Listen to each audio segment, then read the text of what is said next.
जय सिया राम। तो कल तक हमने अपनी प्यारे कथा रसिक श्री सीताराम जी को श्रवण कराया। किस तरह श्री श्यामचरण दास जी महाराज की दीक्षा हुई, सुखदेव भगवान से दीक्षा हुई और उन्होंने पीला चोला धारण कर लिया। आज्ञा मिली उन्हें कि नए संप्रदाय का स्थापन करिए और सब और उसका प्रचार प्रसार करिए। तो अब श्यामचरण दास जी आ गए अपने घर। सब देख के बहुत प्रसन्न हुए, बहुत आश्चर्य हुए कि कैसे आप एक नए संप्रदाय के प्रवर्तक आचार्य बन गए हैं। श्यामचरण दास जी ने पीला चोला धारण कर लिया और अपने गुरु द्वारा उपदिष्ट अष्टांग योग साधना में लग गए। अब तो आकर उन्होंने दिल्ली के बाहर एक स्थान पे गुफा बनाई, उसके सामने छप्पर डलवाया और गुफा में रहकर ही योग साधना आरंभ कर दी। ध्यान और धारणा का अभ्यास करने के पश्चात लय स्थिति हो गई। हर समय डूबे रहते उसमें। 2 दिन तक उनकी समाधि लगी रहती थी, कुछ आभास नहीं होता था उन्हें। समाधि की अवधि कुछ समय बाद बढ़ के 5 दिन हो गई, फिर 8 दिन हो गई, फिर 15 दिन हो गई। ऐसा अवसर आया कि एक एक महीना हो जाता था, उनकी समाधि भंग नहीं होती थी। इस तरह करते करते 12 वर्ष तक उन्होंने कठिन अष्टांग योग, हठ योग, राजयोग ये सब क्रियाएं की और अष्ट सिद्धियों की प्राप्ति की। तरह तरह की योग सिद्धियां अब तो उनके आगे नतमस्तक हो गई। एक दिन जब वे साधन कर रहे थे, समाधि में लीन थे, तभी उनकी गुफा के निकट एक घर में आग लग गई और वो आग फैलते फैलते आपकी गुफा तक आ गई, उसके छप्पर तक आ गई और इससे गुफा में भी आग लग गई। पूरी गुफा जल के भस्म हो गई। लेकिन चरण दास जी की समाधि नहीं टूटी, वे गुफा के भीतर यूं ही बैठे ही रह गए। प्रातःकाल जब उनकी समाधि खुली तो लोगों ने उन्हें पूर्ण स्वस्थ देखा। सब देख के हैरान कि पूरी गुफा जल गई, आसपास सब कुछ जल गया, लेकिन आप बिल्कुल स्वस्थ हैं। उसी समय से एक योग सिद्ध महापुरुष के स्वरूप में आपकी ख्याति फैली। चारों ओर यही चर्चा कि आप कितने बड़े योगी हैं। पूरी अग्नि लगी हुई थी, ज्वालाएं उठ रही थी, लेकिन आपका एक रुआ तक नहीं जला। आप स्वस्थ बैठे रहे। अब ये सब योग सिद्धियां प्राप्त करने के बाद आपको आपके गुरुदेव ने जैसा आदेश दिया था नए संप्रदाय का प्रचार प्रसार करने का, उसके कार्य में आप जुट गए। शायद इसीलिए आपने इतना कठोर तप किया, योग साधन किया, क्योंकि उस समय हिंदू विरोधी मुगल सम्राट का युग था और उसका विरोध करना सामान्य काम नहीं था। कोई इसकी कल्पना तक नहीं कर सकता था। लेकिन तभी आपने इतनी अष्ट सिद्धियां प्राप्त की जिससे उसका सामना कर पाए। उस समय दिल्ली में मुगल सम्राट मोहम्मद शाह का राज्य था। तो अब चरणदास जी के पास इतनी सिद्धियां थी कि मोहम्मद शाह की परवाह किए बिना ही आपने दिल्ली की फतेहपुरी नामक बस्ती में एक आश्रम बनाया और शाहों के शाह के स्वरूप में अपने आप को स्थापित कर दिया। मोहम्मद शाह के ऐश्वर्य से आपका ऐश्वर्य तनिक भी कम नहीं था। मोहम्मद शाह का ऐश्वर्य तो झूठा था, क्योंकि प्रजा से कर वसूलता था और इसीलिए वो संपन्न हो रहा था। प्रजा के ऐश्वर्य से उसका ऐश्वर्य था। यदि प्रजा विरोध कर दे, उसे कर ना दे, तो आपका उसका ऐश्वर्य मिट्टी में मिल जाए।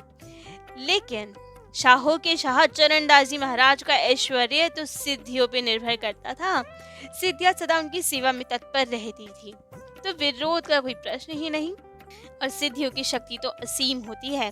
तो चरणदास जी इस समय राजाओं की तरह ठाट बाट से रहते। अनेकों नौकर चाकर उनकी सेवा में रहने लगे। वाही विधि रहने लगे राजनीति की भांति। राम रूप या कहते हैं भूप की सी कांति। 30 आदमी चाकर किए, सेवा टहल बाट सब दिए। कोई बिछौना सुतर बिछावे, कुर्सी यहाँ सुधार धरावे। काहू टहल मोड़ छल लीनी, काहू पीक दान की दीनी। को टहलुआ सेज बिछावे, को बागा चुन्नी पहनावे। ब्राह्मण राखा करन रसोई, द्वार पौरिया राखे धोई। 4 कलावंत गावे साखे, पाए दे 10 जोड़ी पर राखे। एक मुसद्दी को रख लीना, आपन एक मुसाहिब कीन्हा। ऐसे अद्भुत ठाट बाट से रहते थे राजाओं की भांति यहाँ। सुबह शाम चरणदास जी महाराज का दरबार लगता था, जिसमें हिंदू, मुसलमान, गरीब, अमीर बहुत से लोग आते थे अब दर्शन करने। सबकी बात बहुत प्रेम से आप सुनते थे, सबकी हर प्रकार से सहायता करते थे, जिसकी जो समस्या हो सबका निवारण आप किया करते थे, लेकिन किसी से भी भेंट स्वीकार नहीं करते थे आप। कुर्सी ऊपर बैठे छवि नर दर्शन को आवे जब सो, हाथी और पालकी वारे, हिंदू तुर्क भीड़ हो भारे, राव रंग दो चल आवे, हित सो सभी और लखावे, पे काहू की भेंट न राखे, दुखी मिले बाकी कुछ राखे। अद्भुत छवि होती थी जब आप सिंहासन पे बैठते थे, सबकी बात सुनते थे। सिंहासन पे बैठो सो है छवि वर्णे ऐसे कवि को है, पीरा फेटा सिर पर राजे, तुर्रा कलंगी अधिक विराजे, पीरा नीमा तिनके माही, घेरदार अति और घुमा रही, घुंडी लगी जड़ा विशाल, बड़े बड़े मुतियन गलमाल, 9 रत्नों के बाजू बाहु, 2 कर पूंजी रतन जड़ा हूँ, अंगुरी अंगुरी पर पहने अंगूठी, मेहंदी हाथों लगी अनूठी। तो इतने सारे आभूषण, बाजूबंद, मालाएं, अंगूठियां सब पहन के आप बैठते थे, बिल्कुल राजाओं के जैसे बैठते थे। श्री श्यामचरण दास जी को अपने योग बल, चारित्रिक बल और बुद्धि कौशल से उस समय के सब राजाओं, महाराजाओं, बादशाह पे अपना प्रभाव डालने में तनिक देर नहीं लगी। सन 1738 में उन्होंने मोहम्मद शाह को नादिर शाह के भारत आक्रमण के बारे में अपनी भविष्यवाणी लिख के भेजी। उन्होंने पहले ही बता दिया सब कि आज से 6 महीने बाद नादिर शाह काबुल पर विजय प्राप्त कर लेने के बाद अमुक माह और तिथि पर लाहौर पर धावा बोलेगा, लाहौर के सूबेदार नादिर शाह से मिल जाएगा और उसको साथ लेकर सरहिंद पर हमला करेगा। बता दिया कि आपके मित्र भी और दक्षिण के नवाब भी सब उनसे मिल जाएंगे और सब मिलकर आप पर हमला करेंगे और आपकी पराजय होगी। बता दिया कि मोहम्मद शाह आप पकड़े जाएंगे, नादिर शाह विजेता के रूप में दिल्ली की ओर प्रस्थान करेगा, दिल्ली में लूटपाट करेगा, कत्ले आम मचाएगा और उसके बाद फागुन शुक्ल पक्ष दशमी से वैशाख शुक्ल अष्टमी तक दिल्ली के लाल किले में रहेगा और फिर मोहम्मद शाह की गद्दी वापस देकर प्रचुर धन, हाथी, घोड़े, मौलवी, कारीगर को साथ लेके ईरान लौट जाएगा। इस भविष्यवाणी का उल्लेख जे हेस्टिंग्स के encyclopaedia of religion and ethics volume 3 page 365 में, एस.एच. विल्सन ने essays and literature on the religions of Hindu में लिखा है और भी कई जगह इनका उल्लेख मिलता है। तो मोहम्मद शाह ने इस भविष्यवाणी को जब सुना तो उसे लगा कि ऐसे ही बोल दिया, ऐसा तो नहीं हो सकता, कोई ध्यान नहीं दिया आपकी भविष्यवाणी पर। लेकिन जब ये सारी घटना घटी उसी प्रकार जिस प्रकार आपने बताई थी, तब तो उन्होंने नादिर शाह से इसका जिक्र किया। नादिर शाह भी सुन के हैरान कि ये योजना उन्हें पहले से ही कैसे पता थी कि हम आक्रमण करेंगे, तुम्हें हराएंगे। बहुत हैरान हुआ तो नादिर शाह ने सेवक को भेजा चरणदास जी महाराज को बुलवाने के लिए, लेकिन जब वे नहीं आए तो उन्हें गिरफ्तार करवा के किले में बुलवा लिया गया जबरदस्ती। नादिर शाह ने उनसे कहा कि अब आप यहाँ आए हो तो कुछ चमत्कार करके दिखाओ। बादशाहों के काम ही यही थे, हिंदू संत महात्माओं को पकड़ के बुलाते थे और कहते थे चमत्कार दिखाओ, लेकिन कोई भक्त चमत्कार करने के लिए उस उद्देश्य से तो नहीं करते, वे तो सबकी मदद करने के लिए ठाकुर जी की कृपा से चमत्कार हो जाते हैं, जानबूझ के तो नहीं करते अपनी ख्याति के लिए। तो वैसा ही हुआ। चरणदास जी महाराज ने भी कह दिया हमें कोई चमत्कार नहीं आता, लेकिन जब वे नहीं माना तो उसी क्षण श्री चरणदास जी महाराज ने नादिर शाह की ओर गुस्से से देखा और देखते ही नादिर शाह के ताज की कलंगी उड़ गई। अब नादिर शाह को ये तो अपना बड़ा अपमान लगा कि अरे इसने ऐसा चमत्कार किया। नादिर शाह को यही लगा कि चरणदास जी महाराज कोई सामान्य जादूगर हैं, इसीलिए ये सब किया उन्होंने। तो सामान्य जादूगर समझकर चरणदास जी महाराज को जेल में डलवा दिया। लेकिन चरणदास जी महाराज वे तो योग बल से संपन्न थे, तो उन्होंने अपने योग बल से चमत्कारिक रूप से जेल से निकल आश्रम पहुंच गए। अब तो जब सबको पता चला कि वे जेल में ही नहीं है, तो बहुत हैरान हुए। सब और ढूंढ मची, पता चला कि वे तो आश्रम पहुंच गए। तब तो नादिर शाह को लगा, अच्छा लग रहा है किसी की मिली भगत है। तो मुगलों को फिर भेजा नादिर शाह ने चरणदास जी महाराज को पकड़ने के लिए, जेल में कैद करने के लिए। उस समय चरणदास जी महाराज अपने सिंहासन पे विराजित थे। मुगलों ने झुककर सलाम किया और नादिर शाह का हुक्म सुनाया उन्हें। सुनते ही चरणदास जी महाराज अंतर ध्यान हो गए। सबके देखते देखते वहां से अंतर ध्यान हो गए। अब तो मुगल बड़े हैरान कि ये कैसे हो गया, कहाँ चले गए। चारों ओर आश्रम में ढूंढा, लेकिन वे कहीं नहीं मिले। जब अब चरणदास जी महाराज कहीं नहीं मिले तो मुगल लौट गए वापस। लेकिन देखा तो हैरान, मुगलों के वापस लौटने से पहले ही महाराज जी तो नादिर शाह के पास पहुंच चुके थे। नादिर शाह के सेवकों का विश्वास करना भारी हो गया कि ये कैसे हो गया, कैसे अपने आश्रम से यहाँ प्रकट हो गए ये। नादिर शाह को तब भी विश्वास नहीं। सोचा कि नहीं, कोई करामात ही है, अब की बार हम स्वयं इसे हथकड़ी और बेड़ी पहनाएंगे, देखे जरा कैसे भाग जाता है, कैसे गायब हो जाता है। तो उसने स्वयं हथकड़ी बेड़ी पहनाकर अपने सामने कोठे में बंद कर दिया उन्हें, और बाहर से बहुत बड़ा सा ताला लगवा दिया, और अपने ही 2 विश्वास पात्र चौकीदारों को पहरे पे रख दिया कि अब ये भाग ना पाए। लेकिन आधी रात में जब नादिर शाह नींद की गफलत में सो रहा था, तब तो चरणदास जी महाराज अपने योग बल से बाहर आए कैद खाने से, और जाकर नादिर शाह को एक लात मारी और कहा, उठ, क्यों पड़ा है, क्यों सो रहा है, उठ और अपने रब को याद कर। महाराज पहुंचे वहां, समय जो आधी रात, नादिर गफलत सोता ताकि मारी लात। मुखसो कही जाग क्या सोवे, जन्म आदम नाहक क्यों खोवे, करो याद उनकी जिन दीना, तो कारण रब सब कुछ कीन्हा। अब जब ये उपदेश दिया, लात पड़ी, तो अब तो हड़बड़ा के नादिर शाह खड़ा हुआ। समझ नहीं आया कि क्या हुआ, ये बाहर कैसे आ गए।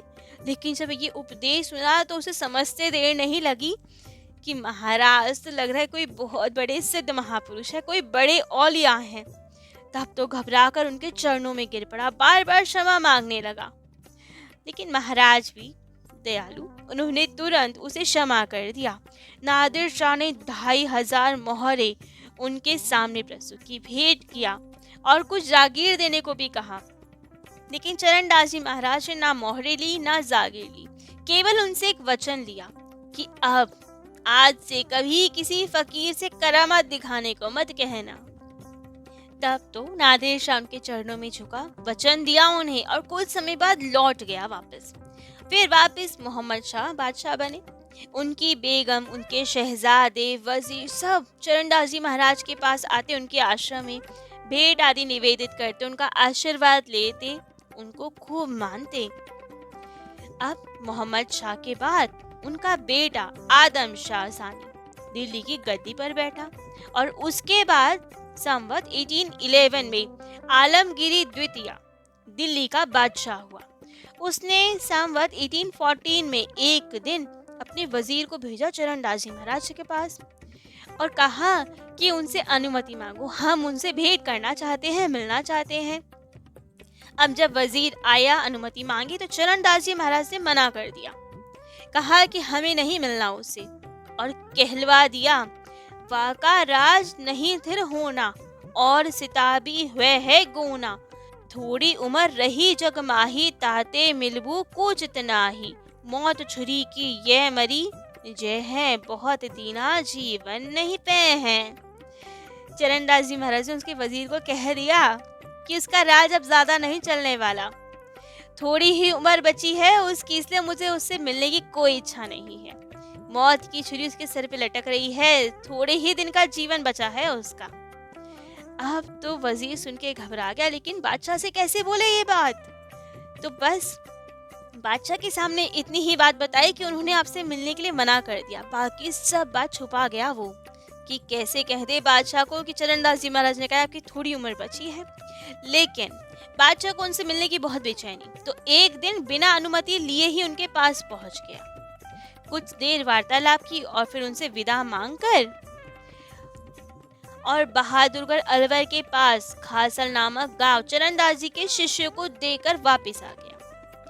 वापस आने के कुछ समय बाद 2 वर्ष बाद उसके वजीर के षड्यंत्र से उसकी हत्या हो गई।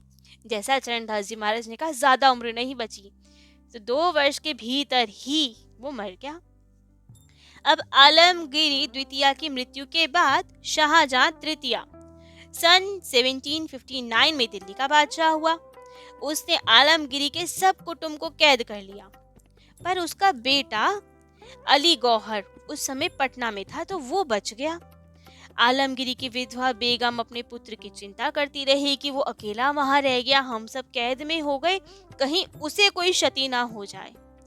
तो इतनी चिंता के कारण उसने किसी दास के द्वारा चरणदास जी के पास एक पत्र भिजवाया, उन्हें सब स्थिति बताई, अपनी चिंता व्यक्त की। तब तो चरणदास जी महाराज ने उसी पत्र में लिख के भेज दिया कि तुम्हारा बेटा बादशाह होने वाला है अगला। और कुछ ही महीनों बाद मराठों ने शाहजहां तृतीय को दिल्ली की गद्दी से उतार दिया, हरा दिया उसे, और अली गौहर को शाह आलम द्वितीय के नाम से गद्दी नशीद कर दिया, उसे गद्दी पे बिठा दिया। अब जब वो बादशाह हो गया और महाराज ने पहले ही भविष्यवाणी कर दी थी, तो सबकी और ज्यादा श्रद्धा दृढ़ हो गई महाराज जी के चरणों में। तो बादशाह पूरे कुटुंब के साथ चरणदास जी महाराज के पास आता, उनके दर्शन करता और उनके शिष्य को बहुत सारे गांव भेंट में देता। एक बार चरणदास जी महाराज पानीपत की यात्रा कर रहे थे। वहां के नवाब साकर खान ने उन्हें ससम्मान अपने किले में आमंत्रित किया। वहां जाने किसी प्रसंगवश उन्होंने चमत्कारिक रूप से पानी के घड़े को अशर्फियों से भर दिया, जिसे देख के सब हैरान हो गए, सब आपके चरणों में नतमस्तक हो गए। साकर खां आपसे बहुत प्रभावित हुआ। ऐसा ही एक बार हुआ जयपुर नरेश के साथ। जयपुर नरेश सवाई जय सिंह जी के 2 पुत्र थे। किसी कारणवश उन्होंने अपने बड़े पुत्र युवराज ईश्वर सिंह को कैद खाने में डलवा दिया और छोटे को गद्दी का उत्तराधिकारी घोषित कर दिया। अब ईश्वर सिंह जी ने चरणदास जी महाराज को बड़ा भक्ति भाव से बड़ा पत्र लिखा और ये संकट बताया कि हमें कैद खाने में डलवा दिया और छोटे भाई को राजगद्दी दे दी। इस संकट से उबरने की प्रार्थना की चरणदास जी महाराज से। तब तो उन्होंने आशीर्वाद दिया और भविष्यवाणी की कि शीघ्र जयपुर के नरेश तुम ही होंगे। उनके कहने के 2 महीने के बाद ही संवत 1800 में जय सिंह जी का देहांत हो गया और ईश्वर सिंह राजा बने। राजा बनने के कुछ दिन बाद ही अब उन्होंने चरणदास जी महाराज को निवेदन पत्र भेजा, उन्हें जयपुर आने के लिए निमंत्रण भेजा। इसके 6 महीने बाद एक दिन अर्धरात्रि का समय था, जब महाराज ईश्वर सिंह जी अपनी रानी के साथ महल में बैठे थे। तभी अचानक ही चरणदास जी महाराज सहसा वहां प्रकट हो गए। दोनों को उपदेश आदि दिए। एक घड़ी रात्रि जब रह गई तब वहां से तुरंत अंतर्ध्यान भी हो गए और दिल्ली में अपने स्थान पे पहुंच गए और नित्य क्रिया जैसी वे करते थे प्रातःकाल वही सब आरंभ कर दी। ईश्वर सिंह जी ने उनको बहुत सारे गांव, 5 गांव, 60,000 रुपए भी भेंट देने की बहुत निवेदन किया, लेकिन चरणदास जी ने कुछ स्वीकार नहीं किया। संवत 1839 में जयपुर के महाराजा सवाई प्रताप सिंह जी ने भी एक बार उन्हें जयपुर आने का निमंत्रण दिया। चरणदास जी महाराज कुछ दिन बाद उनसे मिलने भी गए, अपने सहस्त्रों शिष्यों साधुओं को लेकर। वहां पे अलवर के पास माझहड़ी में पहुंचे, वहां ठहरे। महाराजा प्रताप सिंह ने बहुत सारी उन्हें भेंट आदि देने के लिए कहा और ये भी कहा कि जीवन पर्यंत अब यहीं रहिए, यहीं भजन कीजिए, हम सब आपकी सेवा करना चाहते हैं, सब कुछ आपके चरणों में समर्पित करना चाहते हैं। लेकिन चरणदास जी महाराज ने कुछ स्वीकार नहीं किया। लेकिन राजा को संतोष हो, इसीलिए एक गांव और 21 मोहरे भेंट में ले ली और अपने पौत्र शिष्य श्री अखेराम जी को दे दी और उसके बाद जयपुर गए। वहां गोविंद देव जी के दर्शन किए। जयपुर के प्रसिद्ध रामानंदी संत श्री बालानंद दास जी महाराज, उनसे भेंट की और फिर पुनः दिल्ली लौट आए। और इस प्रकार उन्होंने फतेहपुरी में अपने आश्रम की स्थापना के समय से शेष जीवन पर्यंत अर्थात संवत 1795 से 1839 तक भारत के इतिहास से बहुत प्रभाव डाला। अनेक राजाओं महाराजाओं पे अपना प्रभाव डाला। सब इतिहास को वैष्णव धर्म के पक्ष में मोड़ने का बहुत महत्वपूर्ण कार्य किया। उनके राजा महाराजा के संपर्क में रहना, उनकी रहन सहन देखना, जैसे राजाओं के जैसे वे रहते थे, इन सब से कईयों को तो संदेह होता था कि आप ये कैसे संत हो, आप तो बड़े वैभव में रहते हो, आपको मान सम्मान ऐश्वर्य के भूखे कई लोग ये भी समझते थे। लेकिन उस समय भारत की जो अवस्था थी, धर्म की जो अवस्था थी, उन सब के लिए आप इस दृष्टि से, इस प्रणाली से रहते थे। अन्यथा आपको धन मान सम्मान आदि किसी से तनिक भी मोह नहीं था। उनके आध्यात्मिक जीवन में ऐश्वर्य का कोई महत्व नहीं था। बेशक वो कैसे ही रहते हो, राजाओं के से वैभव में रहते हो, लेकिन मन से उनसे विलग थे। उनकी दृष्टि में राजा और रंक में कोई भेद नहीं था।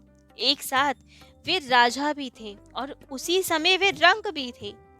ये सब बातें प्रमाणित होती हैं कुछ घटनाओं से जो उस समय घटी जब वे फतेहपुरी में रह रहे थे।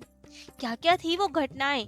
कैसे कोई राजा भी हो सकता है और रंक भी हो सकता है, धन ऐश्वर्य में भी रह सकता है और उसके साथ विरक्त भी हो सकता है, सबके मुंह से दूर भी हो सकता है। कैसे होता है, कैसे साबित हुआ ये सब हम अपनी प्यारी कथा रसिक श्री सीताराम जी को कल श्रवण कराएंगे। आज के लिए इतना ही। जय जय श्री सीताराम।